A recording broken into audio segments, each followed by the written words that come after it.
50 में आया आर्टिकल 25। कांग्रेस 1950 में आर्टिकल 25 को लेकर आई, जिससे धर्म परिवर्तन को मान्यता दे दी गई। और सबसे ज्यादा किसका धर्म परिवर्तन हुआ ये सब जानते हैं, लेकिन ये तो सिर्फ शुरुआत थी। नेहरू 1950 में आर्टिकल 28 लेकर आए और हिंदुओं से धार्मिक शिक्षा का हक छीन लिया। लेकिन आर्टिकल 30 के तहत अल्पसंख्यक अपनी धार्मिक शिक्षा दे सकते हैं। धार्मिक शिक्षा के बाद निशाने पर थी धार्मिक संस्थाएं। 1951 में HRCE एक्ट, 1951 में Hindu religious and charitable endowment act लेकर आए। उन्होंने कारण दिया कि बड़े मंदिरों का रखरखाव सही से हो सके, लेकिन इसकी आड़ में कब्जे कर लिए, जिसके तहत भारत में मौजूद बड़े बड़े मंदिरों का प्रबंध सरकार ने अपने हाथों में ले लिया और मनमाने ढंग से इनकी संपत्ति का दुरुपयोग किया। और ये सिर्फ हिंदुओं के मंदिर पर लागू था, बाकी धर्मों या धार्मिक स्थल पर लागू नहीं था। 1956 में हिंदू कोड बिल आया। 1956 में नेहरू सरकार हिंदू कोड बिल लेकर आई, लेकिन अल्पसंख्यकों के लिए इन्होंने पर्सनल लॉ बोर्ड को बिल्कुल हाथ नहीं लगाया। मतलब एक ही है, देश में एक जाति कर संविधान कानून से और दूसरी अपने धर्म के कानून के हिसाब से, और आज भी यूनिफॉर्म सिविल कोड से कतराते हैं। कांग्रेस ने लगाई आरक्षण की आग। कांग्रेस आरक्षण लेकर आई, जिससे हिंदुओं को बांटने का काम किया गया, जिससे सबसे बड़ा नुकसान हिंदुओं को हुआ।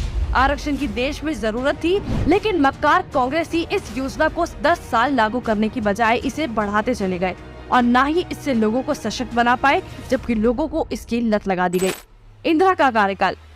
साल 1976 में इमरजेंसी के दौरान ही इंदिरा ने संविधान में सेक्युलर शब्द को जबरदस्ती घुसा दिया, जिसको लेकर संसद में कोई चर्चा तक नहीं हुई।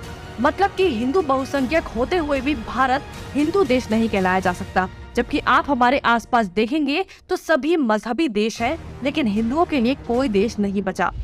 इसके बाद हिंदुओं के कानूनी अधिकार और इतिहास निशाने पर थे। 1991 में पूजा स्थल कानून। 1991 में कांग्रेस ने पूजा स्थल कानून बनाया, जो बेहद हिंदू विरोधी कानून था, क्योंकि इस कानून के तहत हिंदू, सिख और जैन मुगलों के कब्जे से मंदिरों को छुड़ाने के लिए लड़ाई ही नहीं लड़ सकते। उनके पास दलील सुनने का कोई कानूनी अधिकार ही नहीं छोड़ा गया।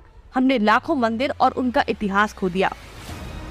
1992 माइनॉरिटी कमीशन एक्ट। कांग्रेस ने अल्पसंख्यक आयोग अधिनियम बनाने के बाद अल्पसंख्यक आयोग बना दिया।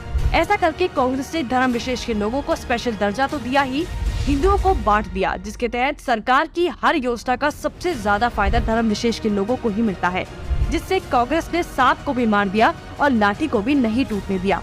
मतलब साफ है, हिंदुओं को भी बांट दिया और धर्म विशेष के लोगों को भी खुश कर दिया। जब देश सेकुलर बना दिया तो मेजॉरिटी और माइनॉरिटी की जरूरत ही क्या थी।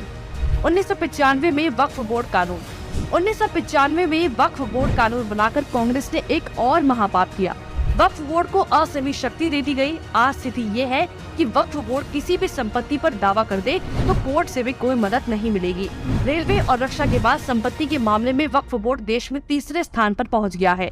अब सिर्फ एक आखिरी बार बचा था, वो बार था राम सेतु एफिडेविट। राम सेतु एफिडेविट बनाया। हिंदुओं ने फिर 2004 में कांग्रेस को चुन लिया, तो कांग्रेस ने इसका इनाम देते हुए राम सेतु एफिडेविट बनाया और भगवान श्री राम के अस्तित्व को ही नकार दिया और काल्पनिक बताया। आस्था और धर्म पर वार करने के बाद अब कांग्रेस ने हिंदुओं को ही बदनाम करने का प्लान बना लिया। 2009 में हिंदू आतंकवादी घोषित। 2009 में फिर से हिंदुओं ने कांग्रेस को चुना, तो उसके बदले में कांग्रेस ने हिंदुओं को ही टेरर घोषित कर दिया। कांग्रेस ने बहुत ही चालाकी से एक एक कर हिंदुओं के धर्म, अधिकारों और शिक्षा के अधिकार को छीन लिया, लेकिन हिंदू फिर भी कांग्रेस को नहीं समझ पाया। औरंगजेब ने हिंदुओं को खत्म करने के लिए तलवार का इस्तेमाल किया, तो कांग्रेस ने हिंदुओं को खत्म करने के लिए संविधान का इस्तेमाल किया।